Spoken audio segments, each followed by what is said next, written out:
Welcome back to the Old Charles, coin lovers and history seekers. Today, we're diving deep into the fascinating story and value of a United States quarter dollar from 1983.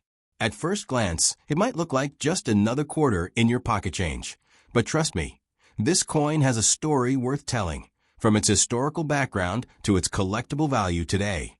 So stick around until the end, because you might just discover that this ordinary coin could be worth far more than 25 cents. The 1983 Washington quarter belongs to the long-running Washington Quarter Series, first issued in 1932 to honor the 200th birthday of George Washington, the first president of the United States. Originally, these quarters were struck in 90% silver and 10% copper until 1964. However, starting in 1965, the U.S. Mint switched to a copper-nickel-clad composition due to the rising cost of silver. Maybe by the time we reached 1983, quarters were made of an outer layer of 75% copper and 25% nickel, bonded to a pure copper core.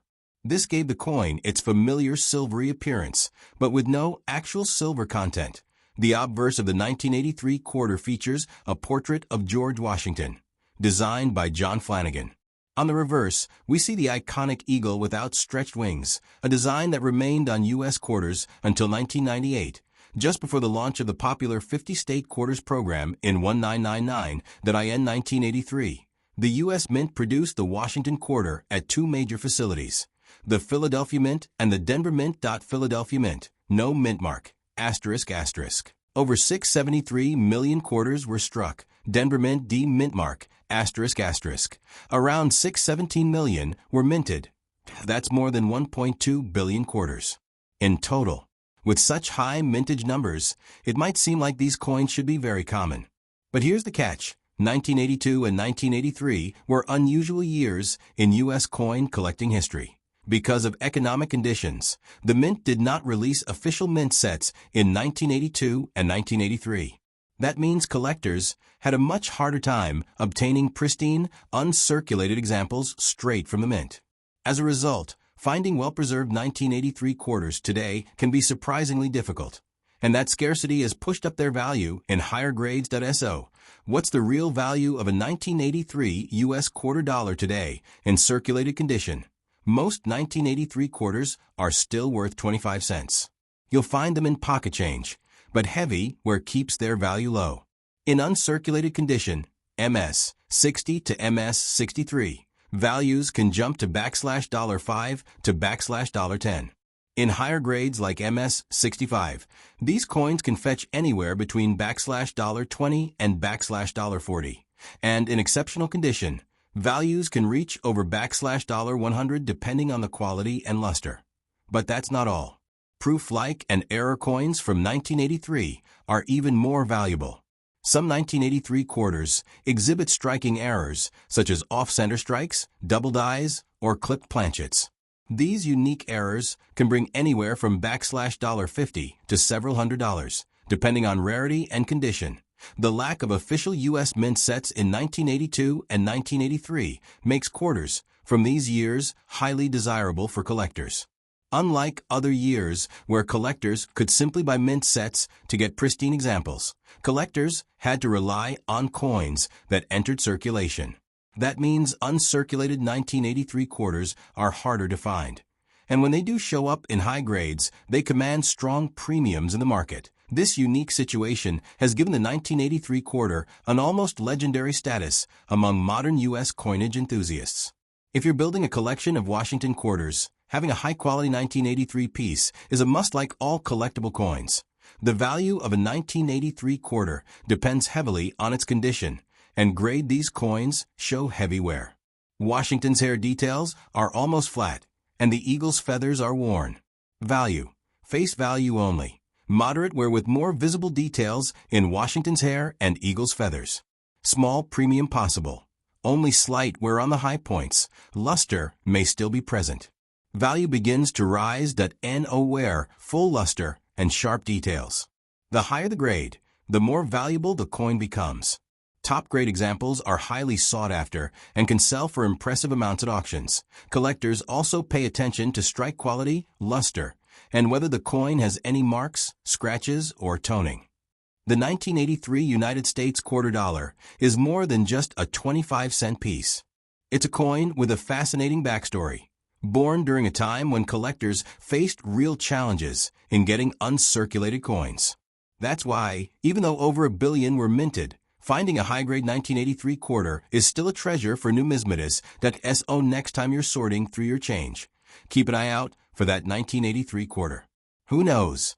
You might just be holding a piece of coin history worth far more than its face value to truly understand the story of the 1983 Washington quarter. We need to step back and look at the larger history of the Washington Quarter Series and the events surrounding coinage in the United States at that time. The Washington Quarter was first introduced in 1932 during the Great Depression. It was designed to commemorate the 200th anniversary of George Washington's birth, replacing the Standing Liberty Quarter, which had been in circulation since 1916. The design chosen was by John Flanagan, a sculptor who created the now iconic portrait of George Washington on the obverse. From 1932 until 1964, these quarters were made from 90% silver and 10% copper. They had intrinsic value not only as currency, but also as a small store of silver wealth. However, by the mid-1960s, the rising price of silver made it impractical for the U.S. Mint to continue striking silver quarters. In 1965, the mint officially transitioned to a copper-nickel-clad composition, which is still used today. This switch marked a new era for American coinage, and for the Washington Quarter in particular, that by the 1980s, the Washington Quarter was a familiar sight in American commerce, used daily in vending machines, parking meters, and payphones. But something unusual happened in 1982 and 1983. Unlike other years, the U.S. Mint decided not to issue official mint sets for collectors. Normally, these sets were the main way collectors obtained pristine, uncirculated coins directly from the mint.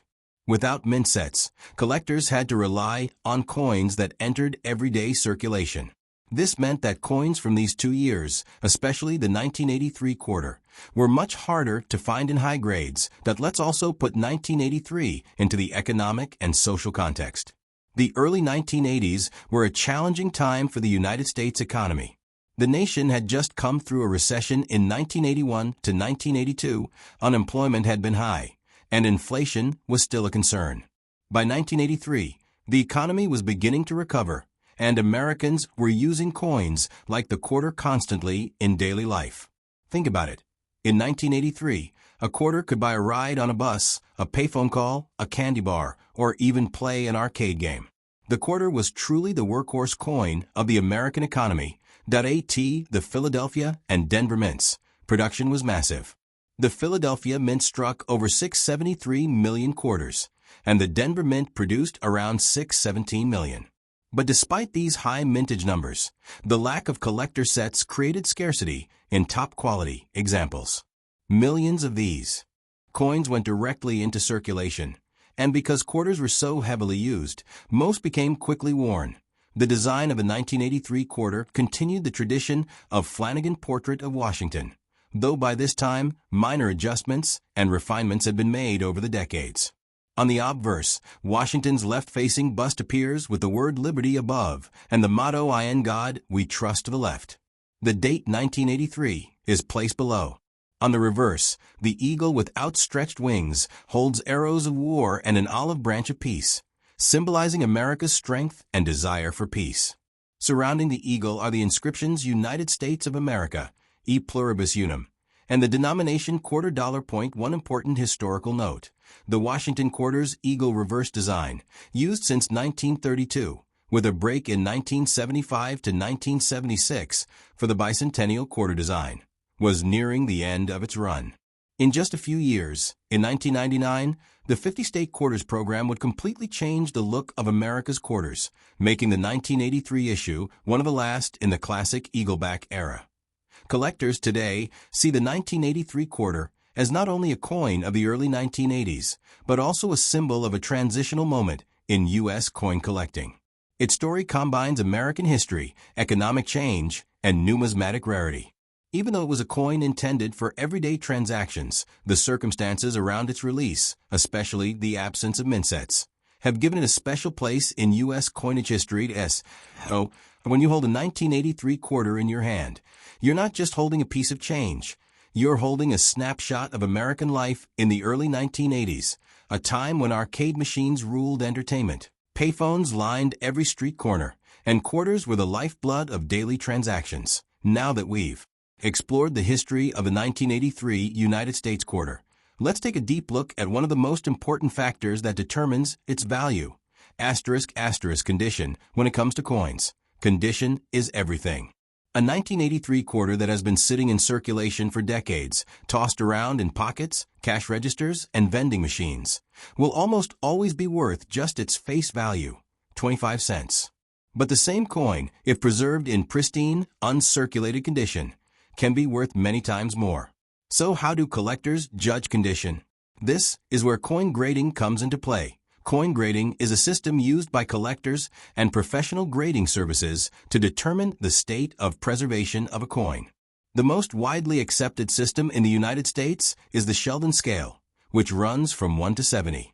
A grade of 1 poor means the coin is barely recognizable, heavily worn, and almost all details are gone. A grade of 70, perfect mint state, means the coin is flawless under 5x magnification, with no visible imperfections, scratches, or marks. For the 1983 quarter, most coins fall somewhere in between because they were widely circulated. Let's start with circulated coins, which make up the majority of surviving 1983 quarters. In this grade, the coin shows heavy wear. On the obverse, George Washington's hair details are flat, and the word liberty may be weak. On the reverse, the eagle's feathers are smooth, and fine details are lost. These coins are worth face value only, but they tell the story of decades of use. At this level, the major design elements are still visible. Washington's bust shows some hair detail, and the eagle's outline is clear, though still worn. Collectors might pay a small premium, but usually these coins still hover around face value. Here, the coin has light wear, mostly on the high points like Washington's hair curls and the eagle's breast feathers. The coin retains sharp outlines, and some original mint luster may remain in protected areas.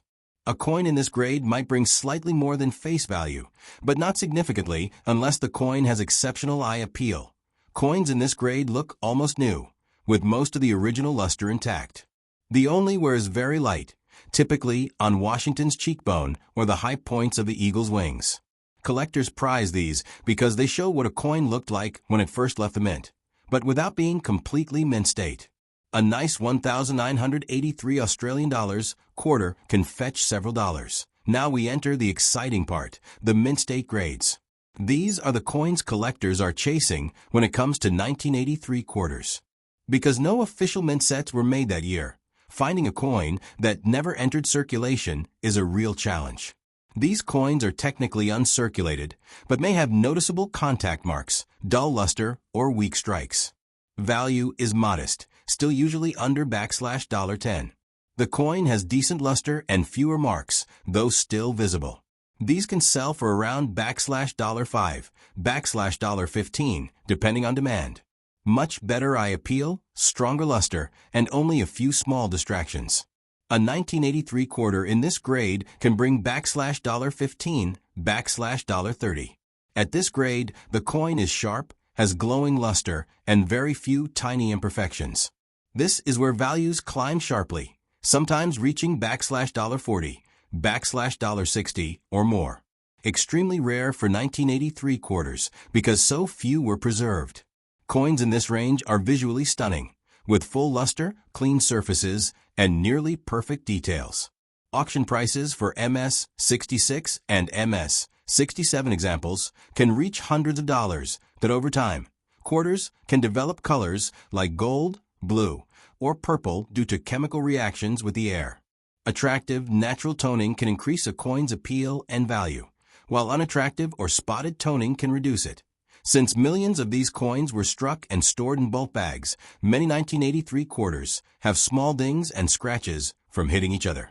Because quarters were heavily used in daily life, most examples show significant wear. Unfortunately, some collectors or owners try to clean old coins, thinking it will improve their value. In reality, Cleaning damages the surfaces and lowers value significantly. Remember, the key reason condition is so important for 1983 quarters is the absence of official mint sets. For most other years, collectors could buy sets straight from the mint, ensuring they had pristine examples. But for 1983, those didn't exist. That means nearly all high-grade coins today had to be pulled directly from circulation at the time, and very few people saved them. As a result, a 1983 quarter in MS 65 or higher condition is much scarcer than you might expect, even though over 1 billion coins were originally minted. That's why the condition factor is the single most important driver of value for this coin. So when you're looking at a 1983 quarter, pay close attention to its condition. Look at the details in Washington's hair, the brightness of the luster, the sharpness of the eagle, and whether the coin has any distracting marks. Because while most 1983 quarters are only worth 25 cents, the ones in top condition, those rare survivors, can be worth many dollars, and sometimes even hundreds.